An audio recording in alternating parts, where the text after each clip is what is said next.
안녕하십니까, 문틀란TV입니다. 장관 추미애가 자신에게 쏟아지는 비판을 모면하기 위해 거짓말을 하다가 들통나 망신을 자초했습니다. 추미애가 6일 공소장 비공개 논란과 관련해 미국도 1회 공판 기일이 열리면 그때 공소장이 공개된다고 주장했는데, 이에 대해 SBS 기자가 사실관계를 확인한 후 즉각 가짜뉴스라고 반박하는 일이 벌어졌습니다.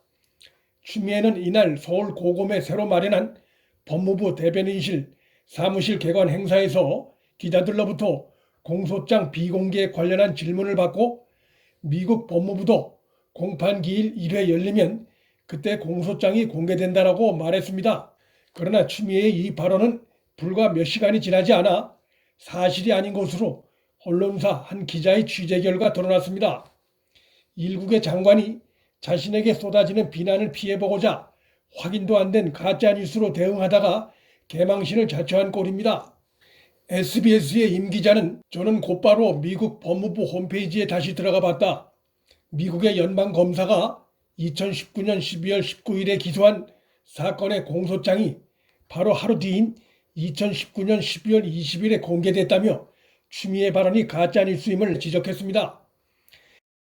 이용구 법무부 법무실장도 같은 날 미국 법무부는 오전 확인한 바에 의하면 배심 재판에서 공소사실 요지가 진술된 이후에야 법무부 홈피에 첨부해서 보도자료를 내는 걸로 알고 있다고 추미애 발언을 거들었는데, 이 내용도 가짜뉴스로 판명난 셈입니다.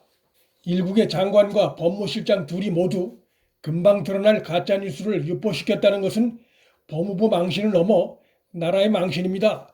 현 정권의 진면목을 그대로 보여주는 대목이어서 씁쓸합니다.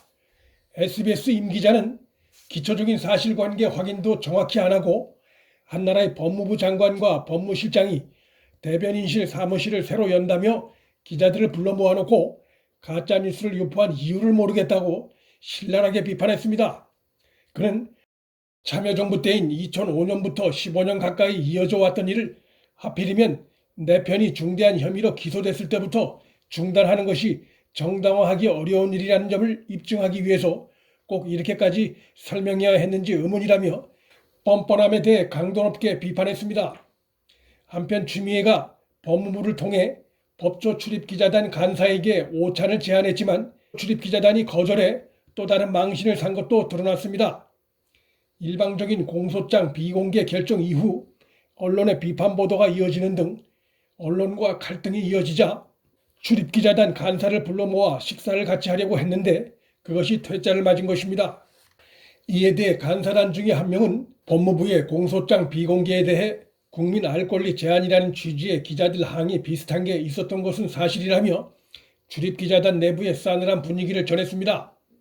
일부 기자들은 추미애의 개소식 취재도 보이콧해야 한다는 의견까지 내놨던 것으로 알려졌습니다.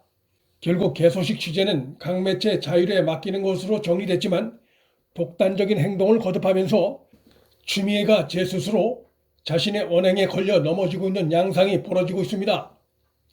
추미애의 13인 공소장 비공개 결정에 대한 비판은 전날 참여연대로부터의 비판에 이어 이날은 같은 당 소속인 민주당 금태섭 의원으로부터도 나왔습니다.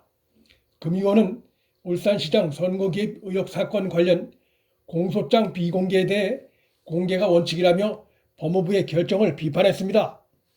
그는 기소가 되면 우리 헌법상 공개 재판을 하게 돼 있고, 그러면 국회에서 공소장을 보고 판단할 수 있게 하는 게 원칙상 맞다며 추미애의 결정이 잘못임을 지적했습니다. 율사 출신인 또 다른 민주당 의원도 최종적인 범죄 사실을 정리해 법원에 제출하는 순간 공소장은 다 볼 수 있고 공개하게 돼 있는 것이라며 추 장관이 왜 쓸데없는 짓을 하고 있는지 모르겠다고 성토했습니다. 추미애는 현 정권의 우호적인 시민단체로부터의 비판에 이어 당 내부로부터도 비판의 목소리가 터져나오고 있고 법무부 출입기자단으로부터도 성토의 대상이 되는 등 점차 사면초가에 빠지는 양상입니다. 이미 당대표 시절 드루킹 사건 조사 촉구로 현 정권에 결과적으로 타격을 입힌 바도 있는 추미애가 법무장관이 된 후 또다시 문정권에 타격을 주려 하고 있다는 여권 내부의 우려 섞인 전망이 나오고 있습니다. 청와대 역시도 취미의 언행을 계속적으로 두둔하는 스탠스를 취해오고 있는데 이로 인해 둘이 공동 운명체가 될 것이란 전망도 등장하고 있습니다. 문틀란TV 여기서 마칩니다. 시청해주셔서 감사합니다.